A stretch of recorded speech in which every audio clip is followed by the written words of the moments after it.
Mandarb's hooves beat a familiar rhythm on the broken ground as land Mandragoran rode toward his death. The dry air made his throat rough, and the earth was sprinkled with white crystals of salt that precipitated from below. Distant red rock formations loomed to the north, where sickness stained them, blight marks, a creeping dark lichen. He continued riding east, parallel to the blight. This was Saldea, where his wife had deposited him, only narrowly keeping her promise to take him to the borderlands. It had stretched before him for a long time, this road. He'd turned away from it 20 years ago, agreeing to follow Moiraine, but he'd always known he would return. This was what it meant to bear the name of his fathers, the sword on his hip, the Hadori on his head.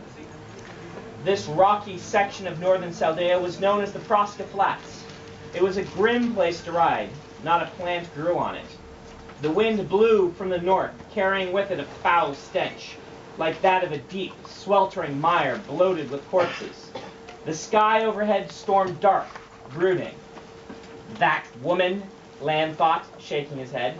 How quickly Nynaeve had learned to talk and think like an Aes Sedai. Riding to his death didn't pain him, but knowing she feared for him, that did hurt very much. He hadn't seen another person in days. The Saldeans had fortifications to the south, but the land here was scarred with broken ravines that made it difficult for Trollocs to assault. They preferred attacking near Meridon. That was no reason to relax, however. One should never relax this close to the Blight. He noted a hilltop. That would be a good place for a scout's post. He made certain to watch it for any sign of movement. He rode around a depression in the ground, just in case it held waiting ambushers. He kept his hand on his bow. Once he traveled a little farther eastward, he cut down into Saldea and crossed Candor on its good roadways. Then, some gravel rolled down a hill nearby. Lan carefully slid an arrow from the quiver tied to Mandarb's saddle. Where had the sound come from? To the right, he decided, southward.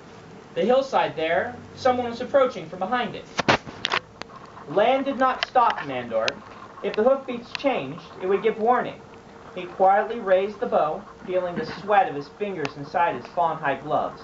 He knocked the arrow and pulled carefully, raising it to his cheek, breathing in its scent. Goose feathers, resin.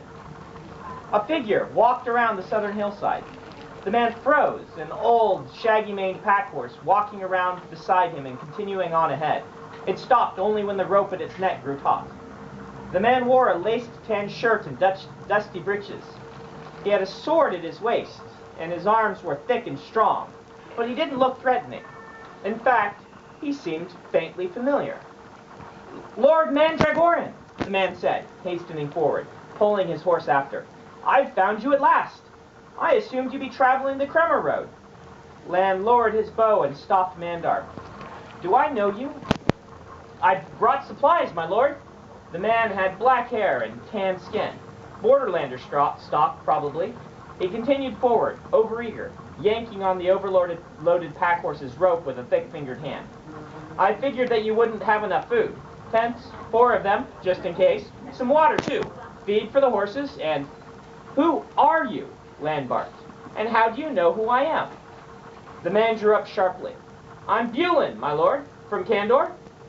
From Candor? Lan remembered a gangly young messenger boy. With surprise, he saw the resemblance. "Bulin?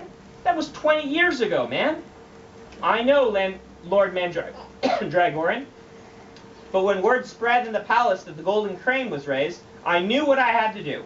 I've learned the sword well, my lord. I've come to ride with you, and..." "The word of my travel has spread to Aes Sedai?" "Yes, my lord. El Nynaeve. She came to us, you see. Told us what you'd done. Others are gathering, but I left first. Knew you'd need supplies."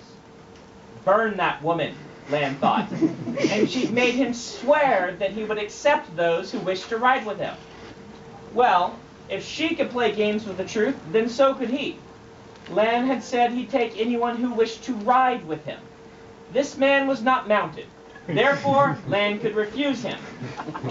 A petty distinction, but 20 years with Aes Sedai had taught him a few things about how to watch one's words.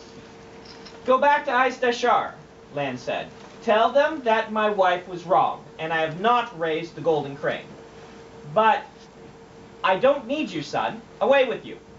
Land's heels nudged Mandarb into a walk, and he passed the man standing on the road. For a few moments, Land thought that his order might be obeyed, though the evasion of his oath pricked at his conscience. My father was Malkeri, Bulin said from behind. Land continued on.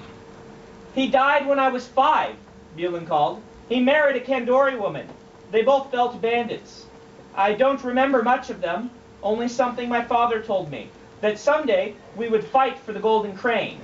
All I have of him is this. Land couldn't help but look back as Mandarb continued to walk away. Bulin held up a thin strap of leather, the Hadori, worn on the head of a Malkeri sworn to fight the shadow. I would wear the Hadori of my father, Bulin called, voice growing louder, but I have nobody to ask if I may. That is the tradition, is it not? Someone has to give me the right to don it. Well, I would fight the shadow all my days. He looked down at the Hadori, then back up again and yelled, I would stand against the darkness, Alan Mandragoran. Will you tell me I cannot? Go to the Dragon Reborn, Lan called to him, or to your queen's army. Either of them will take you. And you? You will ride all the way to the 7 towers without supplies? I'll forage. Pardon me, my lord, but have you seen the land these days? The blight creeps farther and farther south. Nothing grows, even in once fertile lands. Game is scarce. Lan hesitated. He reined Mandarb in. All those years ago, Bulin called, walking forward, his pack horse walking behind him.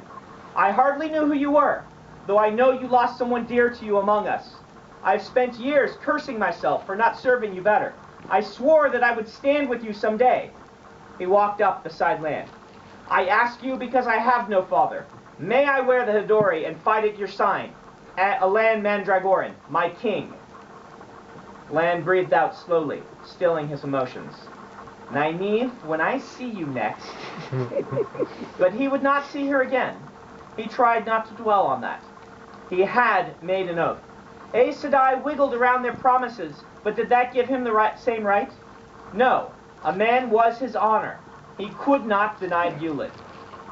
We ride anonymously, Lan said. We do not raise the golden crane. You tell nobody who I am. Yes, my lord, Bulin said. Then wear that Hadori with pride, Lan said. Too few keep to the old ways.